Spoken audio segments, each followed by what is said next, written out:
देश में लव जिहाद के मामले लगातार बढ़ते जा रहे हैं। आए दिन ये जिहादी हिंदू बहन बेटियों को अपने झूठे प्रेम के जाल में फंसाते हैं और उसके बाद लव जिहाद का शिकार हमारी बहन बेटियां लगातार हो रही हैं। और ऐसे ही लव जिहाद का शिकार एक महिला हमारे साथ फिलहाल मौजूद हैं। आइए इनसे हम बातचीत करते हैं, इनसे हम जानने की कोशिश करते हैं कि आखिर इनके साथ क्या हुआ और इस जिहादी ने किस तरीके से पहले उनको अपने झूठे प्रेम के जाल में फंसाया और उसके बाद उनको धमकी देकर अकेला छोड़ दिया। बताइए क्या कुछ हुआ आपके साथ? एक मुस्लिम लड़के ने हिंदू बनकर मेरे साथ झूठे प्यार का दिखावा किया। मैं शुरू से बताती हूँ कि मैं एक सावेरी नोएडा एक्सटेंशन में एक जगह है, उस जगह पे ASR द जिम करके जिम है, उस जिम में जाया करती थी। और वहाँ मेरी एक सोनू नाम के लड़के से पहचान हुई। जी। और उसके बाद जब थोड़ी बहुत पहचान आगे बढ़ी, दोस्ती हुई आगे, तो बातचीत आगे बढ़ी। और जब मैंने मिलना जुलना स्टार्ट किया तो नशे में पानी में कुछ नशे की दवा मिलाकर मेरे साथ दुष्कर्म किया, यौन शोषण किया। उसने मुझे अपना सोनू नाम करके बताया था, मैं सोनू ही उसका नाम जानती थी। जब बात बहुत आगे बढ़ गई, उसने मुझे डराया, धमकाया, बंद करके रखा, मारा पीटा। और मैंने इसके खिलाफ़ आवाज़ उठाई कि तुम्हारा मुझे इस तरीके से क्यों अंदर बंद करके रखते हो, अगर कुछ ऐसा नहीं है। तो यही रहता था कि नहीं, तुमको ज़रूरत ही नहीं है किसी चीज़ की, तुम्हें जो भी है तो घर पे रहो और क्या जानना है मेरे बारे में, इतना बहुत है। लेकिन जब सारी चीज़ों से थक गई और एक बार बाहर गई उसी के साथ में, तो पेमेंट करते हुए मैंने देखा कि उसका रियल नेम जो है उसमें दिखा मुझे, जो कि इंतज़ार खान है। वो सबको सोनू करके बताता है, सभी लोग उसको सोनू के नाम से जानते हैं। और उस दिन उसका मैंने सही नाम जाना कि इंतज़ार खान है। उस दिन बहुत झगड़ा हुआ, बहुत मैंने बोला। उसने मुझे मारा पीटा, गला दबाया, घर पे बंद कर दिया, मुझे बाहर निकलने के लिए भी मना कर दिया कि अब कहीं कुछ नहीं करना है, घर में बंद रहो। मेरे पास जो भी पैसे वैसे थे सब छीन लिए कि मैं बाहर ना जा पाऊँ, किसी से मदद नहीं मांग पाऊँ। और किसी फ़ोन में किसी तरीके से सोशल मीडिया से हेल्प ना ले लूँ, इसके लिए मेरे को जूस में नशे की दवा मिला के देना स्टार्ट कर दिया कि मैं आगे किसी तरीके का कदम ना उठा पाऊँ। तो बहुत कुछ टॉर्चर हुआ मेरे साथ में। और लेकिन जिस तरीके से आपने बताया कि वो एक जिम चलाता है, जिम का ओनर है और भी उसका बहुत बड़ा कारोबार है, वो एक तरीके से बहुत बड़ा कारोबारी है और भी उसके बहुत सारे काम हैं। तो ये भी हम जानना चाहेंगे जिस तरीके से आप वहाँ पे गईं और भी लड़कियाँ ऐसी होती होंगी जो जिम करने के लिए वहाँ पर आती होंगी, तो उनको भी इसी तरीके से हो सकता है उनके साथ भी यही धोखा कर रहा होगा वो इसी तरीके से ये जहादी? उस जिम में तो ये चीज़ चलती ही है कि सारे मुस्लिम ट्रेनर हैं, वो सारे के सारे, वो तो मुझे बाद में पता चला। और सारी हिंदू लड़कियां आती हैं और वो उन लड़कियों को फंसाते हैं अपने प्यार के, झूठे प्यार के झांसे में, सारी झूठी चीज़ें बताते हैं और फिर उनके साथ में यही सब करते हैं जो मेरे साथ हुआ। तो इनके जिम में ये काम ही यही होता है। और भी बहुत सारी लड़कियां हैं और वहाँ और भी बहुत सारे लोग हैं, लड़के हैं जो यही कर रहे हैं जो उसने किया, और वो भी यही करता आ रहा है। अच्छा, जैसे आपको इस बारे में पता चला और आपने आपने बताया कि आपका उससे झगड़ा भी हुआ, तो हम ये भी आपसे जानना चाहेंगे कि क्या इसके बाद फिर आपने पुलिस में इस बात की शिकायत की? पुलिस के पास आप गईं क्या? मैंने बहुत लोगों से मदद मांगी, पुलिस वाले उसके पास पूरा दिन बैठे रहते हैं, उसका इतना बड़ा बिजनेस है, इतना बड़ा काम है। वो खुद बोलता है तुम्हें जो करना है कर लो, मंत्री संतरी योगी सब मेरे जेब में है, कोई कुछ मेरा कुछ नहीं कर सकता है। तो किससे मदद मांगती, कोई मदद मेरी कर ही नहीं रहा था।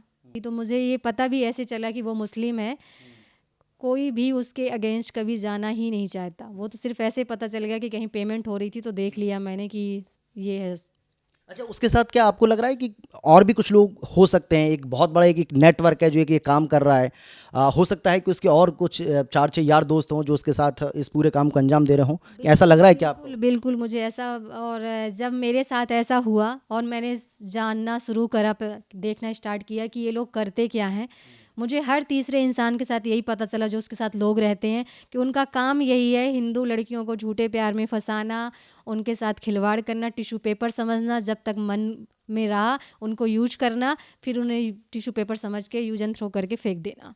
उनका काम ही यही है। और उसके सारे दोस्त, सारे जानने वाले, जितने जिम में ट्रेनर हैं, जितने उनके बैठने वाले यार हैं जिनको कहें, वो सारे के सारे यही करते हैं। जब मैंने इतनी ज़्यादा तहकीकात करी और आवाज़ उठाई और हर चीज़ के लिए लड़ने लग गई, मेरे साथ मारा पीट होने लग गई, तो मुझे कहीं से पता चला कि वो मैरिड है। इसीलिए वो इतना ज़्यादा मुझको घर में बंद रखना, बाहर नहीं जाने देना कि मैं कहीं से ये भी ना पता कर लूँ। और जब मैं इतना कुछ पता कर रही थी तो मुझे पता चल गया कि वो शादीशुदा है। तो इस बीच क्योंकि जिम का वो ओनर है, तो कभी उसके घर परिवार से कोई वहाँ पर आता होगा, उनसे कभी कोई बातचीत हो, किसी तरह की कोई बातचीत हुई हो आपकी उनकी उनकी वाइफ से, या क्योंकि जिस तरीके से आप बता रही हैं कि आपको ये तो पता था कि वो मैरिड है, बाद में हालांकि पता चला मुझे आपको। बाद में पता चला।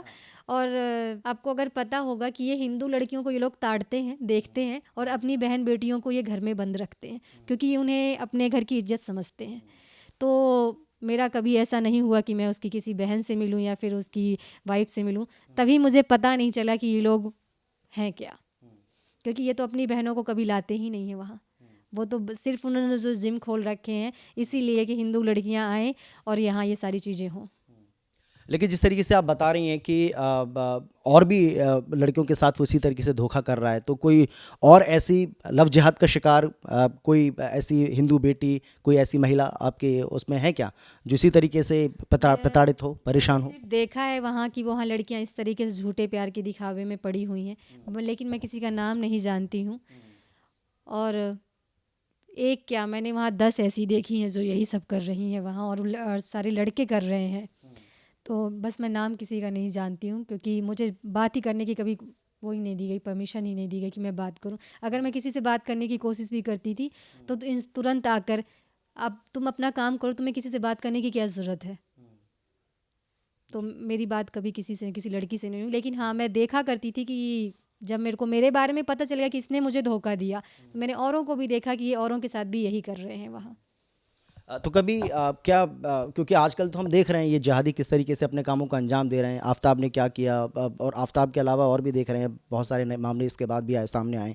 तो क्या कभी इसने इसी तरीके से आपकी जान लेने की भी कभी कोशिश की थी?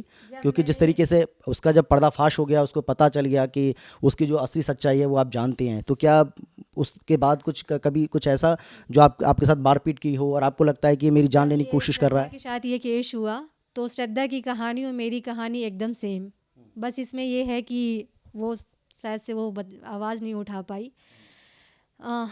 जब ये हुआ उसके साथ में तो मुझे भी डरने लगा, देखा कि श्रद्धा का क्या हुआ है, तुम्हारा क्या होगा और मुझसे लड़ने की कोशिश करोगी, 2 मिनट के अंदर गर्दन दबा दूंगा और सांस रुक जाएगी, यहीं क्या कर लोगी बताओ, यहाँ से जा भी नहीं सकती हो कहीं बाहर। और मैंने जैसे कहा कि तुम्हें जो करना है वो कर लो, मैं मर भी गई तब भी पे मैं आवाज़ उठाऊंगी, मैं ये करूंगी। तो उस दिन मेरे साथ यही किया कि मेरा गला दबा दिया। मैं श्रद्धा नहीं बनना चाहती दूसरी, इसलिए मैंने कैसी भी करके जान बचाई और सोचा कि आवाज़ उठाती हूँ। तो अब अभी हम ये भी जानना चाहते हैं आपसे कि अब क्या उम्मीद आप कर रही हैं, अब क्या चाहती हैं?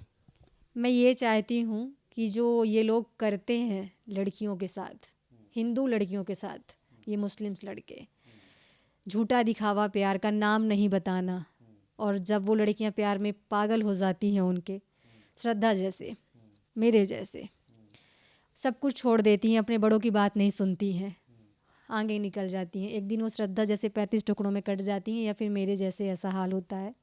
पता नहीं आगे क्या होगा, मुझे नहीं मालूम इसके बाद क्या होगा, इस बात के बाद। तो मैं नहीं चाहती कि ये चीज़ें आगे हों, उसको कड़ी से कड़ी सज़ा मिले जो लोग वो कर रहे हैं, और मुझे मदद करी जाए मेरी।